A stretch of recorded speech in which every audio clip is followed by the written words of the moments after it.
अस्सलाम वालेकुम रहमतुल्लाहि व बरकातुहू। मेरा नाम अहमद अकील है। आप देख रहे हैं प्रॉपर्टी टीवी। रियल एस्टेट का बिजनेस बड़ा ही टेक्निकल है, बड़ा ही डिटेल्ड है, बड़ा ही वर्सटाइल है। बहुत ज़्यादा इसके अंदर रूम ऑफ इम्प्रूवमेंट है, बहुत ज़्यादा इसके अंदर कैटेगरीज हैं, बहुत ज़्यादा इसके अंदर नॉलेज इन्वॉल्व है, बड़ी हाज़र दिमागी इन्वॉल्व है, कॉमन सेंस इन्वॉल्व है, ठीक है, मर्दम शनासी इन्वॉल्व है, बेशुमार चीज़ें हैं। आप और बहरूपिये हैं, आप उनको बाहर उन्होंने कुछ और बहरूप बनाया होगा, अंदर से आप देखेंगे तो आप कहेंगे यार ये तो शक्ल मुमना करतूत कफरा। ये तो मेरा वो जुमला है जो कि मैं अक्सर वीडियो में बोलता हूँ। लेकिन ये आप अभी का जो टॉपिक है ना वो है प्रॉपर्टी फ्लिपिंग, यानी प्रॉपर्टी फ्लिप करना। दुनिया भर में रियल एस्टेट एक बहुत बड़ा बिजनेस है और बड़ा ऑर्गेनाइज तरीके से होता है। फिर रेरा है वहाँ पे, रियल एस्टेट रेगुलेटरी अथॉरिटी है वहाँ पे जो कि लोगों को ऑन बोर्ड करती है। फिर यूके वगैरह के अंदर तो सोलिसिटर्स हैं, यानी लीगल लोग हैं जो कि किसी भी डील को फुलफिल करने के लिए है। दुनिया बहुत आगे चली गई इन चीज़ों के ऊपर। पाकिस्तान में तो अभी तक कोई पता नहीं कि हुकूमत ही ने करनी है कि शी ने करनी है कि इट ने करनी है। तो ही शी इट के चक्कर में हम पड़े हुए हैं। तो मसला ये है कि अब ये जो पाकिस्तान के अंदर जो रियल एस्टेट है तो ये तो बहुत से और भी सेंसिटिव हो जाता है। देखें, जिस चीज़ का कोई ज़्यादा इल्म ना हो वो बड़ा ही सादा और सिंपल लगता है, लेकिन जब अगर आप डिटेल्स में जाएं तो आपको समझ लगती है कि बहुत ही रिस्पॉन्सिबिलिटी वाला काम है। इसके अंदर एक जो काम करने का जो अंदाज है मुख्तलिफ है। कमर्शियल प्रॉपर्टी है, रेजिडेंशियल प्रॉपर्टी है, अपार्टमेंट बिल्डिंग्स हैं, रेंटल प्रॉपर्टीज़ है, कमर्शियल है, एग्रीकल्चर है, टूरिज्म रियल एस्टेट है, बहुत सारी इसके अंदर वो है। लेकिन एक जो काम करने के लिए जो पाकिस्तान में बहुत बड़ी गुंजाइश है वो है प्रॉपर्टी फ्लिप करना। यानी आप प्रॉपर्टी को ख़रीदते हैं, आप वो एक मुनासिब डाउन पेमेंट देते हैं और उसके बाद वो प्रॉपर्टी आप की होती है, आप उसको फिर आगे रीसेल करते हैं, ठीक है। और ये बड़ा ही स्पेशलाइज और प्रोफेशनल काम है, ठीक है ना। और पाकिस्तान जैसे हालात में कि जिसके अंदर पता नहीं चलता आनंद फानंद क्या हो गया। हमने एक डील की इमरान खान के जो दौरे हुकूमत था उसके आखिर में, उसके बाद इमरान खान की हुकूमत चली गई, बाद में पता नहीं क्या क्या मसाइल हो गए, दुनिया इधर से उधर हो गई, जो सजा याफ्ता थे वो वजीर आज़म हो गए, जिस बंदे के ऊपर कोई केस नहीं था उसको वो अंदर डक दिया, आवाम 70% उसको पसंद कर दिया है, आवाम की परवाह नहीं। यानी ज़मीन और आसमान आगे पीछे मिल गया। वो जो अल्लाह ताला की ज़ात है जो कि ज़मीन और आसमान का निज़ाम चलाने वाली है, वो उसकी लाठी बेआवाज़ है। डील तो दी हुई है उसने, लेकिन जो माजी में मरे वो बुरी तरह मरे। वो कोई काबिल ज़िक्र नहीं, उनकी कोई तारीख में उनको कोई अच्छे अल्फाज याद नहीं करता, यानी उनकी इज्जत कोई नहीं है, उनके करतूत गंदे मुनाफिकाना थे, पता नहीं क्या कुछ था। लेकिन जो अच्छा, अब इतने सारे चैलेंजेस को आपने सामना करना, उससे अपने बिजनेस को अफेक्ट ना होने देना, इट्स अ रियल चैलेंज, ठीक है। फिर जब ये तो था मैन क्रिएटेड डिजास्टर जो जनरल बाजवा कर गया था। इससे पहले एक डिजास्टर आया था जो कि दुनिया भर को तबाह कर गया, वो था कोरोना का। उसके अंदर भी यही सूरत हाल हुई कि लोगों को पता नहीं चला, लोग समझे कि शायद दुनिया ख़त्म होने वाली है, और उसके ऊपर फिर एयरलाइंस के बिजनेस ख़त्म हो गए, ट्रैवल इंडस्ट्री तबाह हो गई, कंस्ट्रक्शन इंडस्ट्री तबाह हो गई, हर शोबा जो है वो इंतहाई मसाइल का शिकार है, और उससे भी हम निकल आए। फिर उससे पहले पाकिस्तान में दहशतगर्दी थी। तो जो प्रॉपर्टी फ्लिपिंग का बिजनेस है ना, वेरी प्रोफेशनल है। तो इस बिजनेस में आगे जाना, दो के रिस्क बहुत हाई है और अर्निंग भी बहुत हाई है, क्योंकि रिस्क एंड रिवार्ड जो है वो एक जगह होते हैं, ठीक है ना। वो कहते हैं कि अपॉर्चुनिटी मिक्स विद डिफिकल्टी। ये दुनिया में जो 6000-8000 साल की जो रिकॉर्डेड हिस्ट्री है वो उसमें इस तरह रहा है कि opportunity always mix with difficulty. अगर आप डिफिकल्टी को सेटल कर लेते हैं, सॉल्व कर लेते हैं, तो आपकी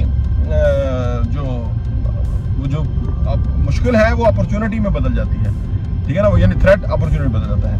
तो ये है। लेकिन और प्रॉपर्टी फ्लिपिंग का बिजनेस होता कैसे है, कैसे करना चाहिए, क्या क्या फायदे हो सकते हैं, आइए इस पे बात करते हैं।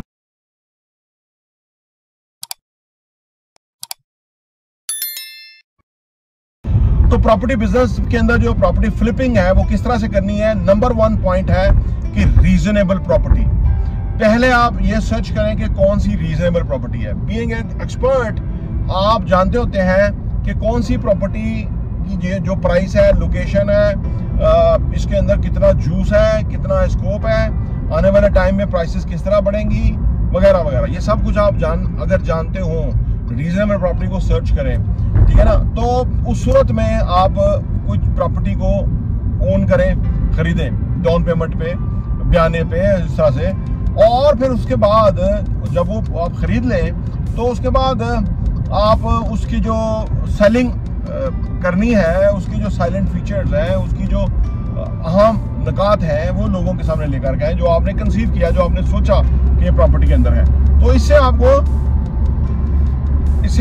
जो है उसमें आप पैसा कमा सकते हैं, क्योंकि आपने 100 रुपए की प्रॉपर्टी खरीद ली, अब आपने उसको ज़रा अच्छा कर लिया, यानी उसको प्रेजेंटेबल बना लिया, या उसकी अगर वो घर है या कोई चीज़ है उसको रेनोवेट कर लिया आपने, ठीक है ना। वो आगे वैसे पॉइंट आएगा। तो पहली पॉइंट ये है कि रीजनेबल प्रॉपर्टी सर्च करें अगर आप फ्लिपिंग के अंदर कमाना चाहते हैं। तो नंबर 1 पॉइंट ये है। नंबर 2 पॉइंट ये है जी कि मैचिंग कंज्यूमर डिमांड्स, ठीक है ना। कस्टमर की जो जरूरत है, कस्टमर की जो वांट है, कस्टमर की जो रिक्वायरमेंट है, वो अगर मैच कर रही है ना वो प्रॉपर्टी, तो वो फिर आपके लिए फिजिबल है, सूटेबल है कि आप वो प्रॉपर्टी खरीद लें।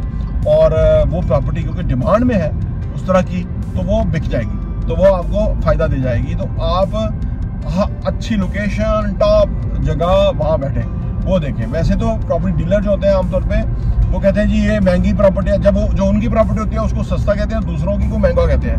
उसकी वजह जो उनकी प्रॉपर्टी होती है उसकी लोकेशन अच्छी नहीं होती, इसके बावजूद भी उस रेट पे बेच रहे होते हैं, टॉप लोकेशन के ऊपर है।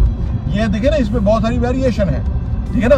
तो वो आम आदमी को तो वो समझता है महंगी है, असल में जो महंगी है वो दरअसल सस्ती है।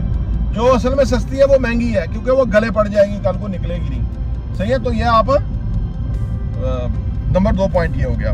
नंबर 3 ये है जी कि अगर एक्सेसिव रेंट हो, अगर रेंट वाली प्रॉपर्टी है ना और उसका रेंट अच्छा आ रहा है। एक बात याद रखें, रेंट पे लेने के लिए ना, रेंट वाली प्रॉपर्टी को खरीदने के लिए ना बहुत ज्यादा लोग मौजूद होते हैं।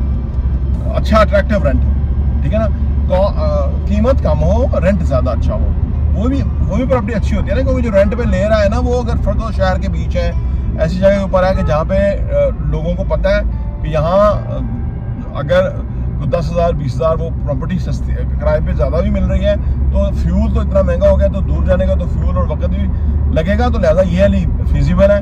क्योंकि ये तो ऐसी सूरत में वो प्रॉपर्टी सस्ती हो सकती है लेकिन उसका रेंट ज़्यादा अच्छा हो सकता है। तो एक्सेसिव रेंट जो है ये भी एक नुकता है जो को देखना चाहिए प्रॉपर्टी खरीदते हुए। या फिर एक नुकता है जी इसके अंदर प्रोग्रेसिव रेनोवेशन। जो अल्लाह ने कुछ लोगों को ना एस्थेटिक सेंस दी होती है, अल्लाह ने हर को ना कोई एबिलिटी दी हुई है। अगर आप वो प्रॉपर्टी के जो देखने में अच्छी नहीं है जी, मतलब थोड़ी डिप्रेसिव लग रही है, उसको लेके अगर आप प्रोग्रेसिव प्रॉपर्टी में कन्वर्ट कर लेते हैं, आजकल 3D एनिमेशन बहुत सारी चीज़ें आ गई हैं, उसके ज़रिए आप ऐसा करने में कामयाब हो सकते हैं कि आप उसकी वो कर लें। अगर आप ये कर लेंगे ना तो वो प्रॉपर्टी कई गुना ज़्यादा आपको पैसा दे सकती है, मुनाफा दे सकती है, क्योंकि उसके अंदर आपने ना उसमें जान डाल दी। एक डेड चीज़ में, मुर्दा चीज़ में आपने जान डाल दी, अब वो हर कोई लेने के लिए तैयार है, हर बंदे को वो समझ आ रही है। तो ये है कि अगर आप प्रोग्रेसिव रेनोवेशन उसके अंदर वाला एस्पेक्ट ले आते हैं, ठीक है ना। ये है कि जी मार्केट एनालिसिस, अगर आप अच्छा मार्केट एनालिसिस करने में कामयाब हो जाते हैं, वो प्रॉपर्टी खरीद लेते हैं, तो वो प्रॉपर्टी भी यानी आपके एनालिसिस की वजह से लेमैन खरीदेगा तो वो उतना नहीं कमा सकता। मैंने बताया ना कि वो उतनी नहीं चीज़ें नहीं समझ, इची बीची नहीं समझ सकता। आप अच्छा एनालिसिस करके उस प्रॉपर्टी को खरीद सकते हैं अगर आप कर सकते हैं। तो इसलिए आप डायरी पे लिखना, पेपर पे लिखना जरूर शुरू कीजिए, हर उसके मेरिट डिमेरिट लिखिए, सो दैट कि आप उसमें से जो बेस्ट चीज़ें हैं वो यानी मेरिट और डिमेरिट दोनों आप लिख लें, तो आके आपका एनालिसिस स्ट्रांग हो जाए, उससे आप ले सकेंगे, ठीक है ना। और नंबर आखिरी है कि जी सेल्फ मैनेजमेंट। आपने पाकिस्तान में तो ज़्यादा, दुनिया भर में भी ना मैनेजमेंट के बहुत बड़े इश्यूज हैं, प्रॉपर्टी मैनेजमेंट के बहुत बड़े प्रॉब्लम है। अदर भी पाकिस्तान में तो हर शोबे की मैनेजमेंट के बड़े मसले हैं, ठीक है ना।